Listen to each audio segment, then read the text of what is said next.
Hi, Brad from Brad's AC Performance. This is a supplemental video. If you have a Skidoo 600 or 850 two-stroke with non-rack, and the way you identify a non-rack sled is to pull the hood off and look and see if you have a steering post that looks like this. This is designed to hook around the pipe so that there's no interference. It is an economy model. You have this steering shaft. This video does not pertain to you. This is the shaft that we're actually going to make the sled accept. So with everything removed, cleaned out of here, we've unbolted everything. When you take the steering shaft out, you're going to remove these two pieces of plastic and two rubber bushings from your existing steering shaft, and you're going to use them to mount this. So they're going to go on this shaft, the two rubbers and the plastic bearing caps, and then this dog bone here comes on the factory sled on the back. I want you to put that on this piece like this so that these bolts don't make contact with the plastic.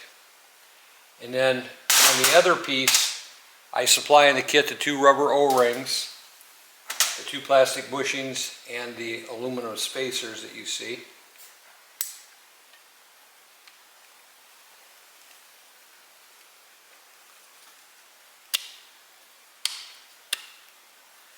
And then with that put on, we use the factory bolts that held the steering post on. They're metric and have a flange nut, and that flange nut protects the plastic.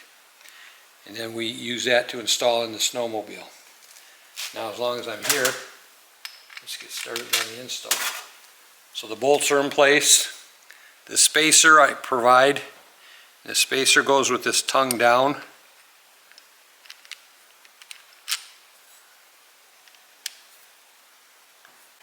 So with these pillow blocks installed in the spacer, I also have to put in the 1.5 inch grade 8, and you put it in under from the bottom so it misses the tie rods. There's also this high misalignment spacer. You're going to install that. Then you put the heim joint on. This heim joint center to center is 1 inch 300 thousandths. Alright, we're now ready to install this in the chassis. And we're going to set this in here. And you want to do this first because otherwise that piece of aluminum that's holding the other bracket will give you interference. Okay, after I took the time to install this and tighten these bolts up nice and tight, I want to install the tie rods. I'm going to start with this one here.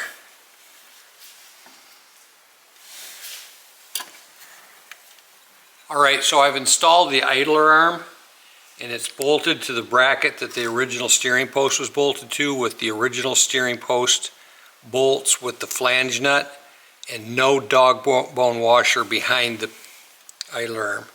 The pitman arm is using the dog bone washer that was on the factory original pillow block. So with this installed and these properly torqued, I've installed the tie rods, and I'm bringing the bolts up from the bottom and the nuts on top so that they clear our drag link and everything goes together nicely. Drag link's tightened up. The bolt holding the drag link is supplied in a kit. It's 1.5 inches with a 1/4 inch high misalignment spacer to rise it up so that it's level with the pitman arm. I'm going to temporarily install this, which again is has the wishbone washer and then the two nuts that I supply that are self-locking. And then there's some 1/4 flange head bolts in the kit, and we're going to install this just so that I can get a measurement. So I have the pitman arm temporarily installed in the chassis, and we're going to hook up the drag link. And to do this, you're going to use the 1.25 inch all threaded 5/16 bolt that I supplied. By the way, 5/16 is the same as 8mm metric. Now with that installed, I'm looking to see where the idler arm is at, and it's the distance between the top of the idler arm and the top of the pitman arm mounting bracket, the aluminum bracket, and this has some give to it, so we can adjust that. We're going to take and install the top holder bushing. This keeps it from wobbling. And there's this surface here goes against the idler arm and pushes on, and you center it.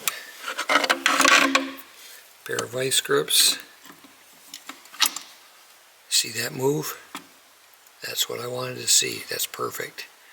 I'm going to clamp this down, and I'm going to mark that, and then I'm going to pull that out, and I'm going to drill it. And the reason is twofold why I'm not drilling it in the chassis. One, you'll make a mess and have shavings all over, and we don't want to do that. The other is when you drill aluminum, the drill tends to want to wander, and I want to prevent that from happening.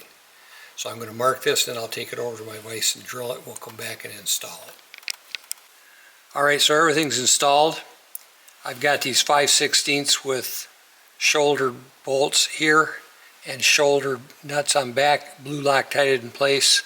These 1/4-20s are blue Loctited in place. They were tightened after this was tightened. They were the last thing I tightened. And I've got the drag link hooked up and back.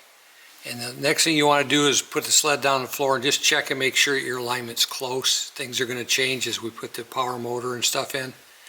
Because it's on a spline shaft, they might not be clocked the same, so you'll have to make an adjustment to get your handlebars and your skis straight. You'll do that by adjusting this heim joint. Just get it close so you can finish turning it in with your tie rods. No more than 2 turns on each tie rod though to bring the steering into straight. Got to be careful there. Check your work. Thank you. So on the non-rack and pinion 2-stroke, the front skis need to be aligned and the handlebars need to make sure that they're straight. So after everything's all together, you're going to take it out in the grass with the snow and test ride it and find where your handlebars are. Now the reason you can't do this on the stand, normal alignment, is because the electric steering has a torque sensor, and that torque sensor makes the handlebars sloppy. So we have to take it out and ride it and get that slop out when it's running. So we're going to take it out and test drive it, see where they're at clockwise, and then we'll adjust the dog bone that's down at the bottom, which will require the removal of the pipe. The other thing is too, we can test ride this without a hood, because without a hood, they will run. So we'll do that and we'll come back.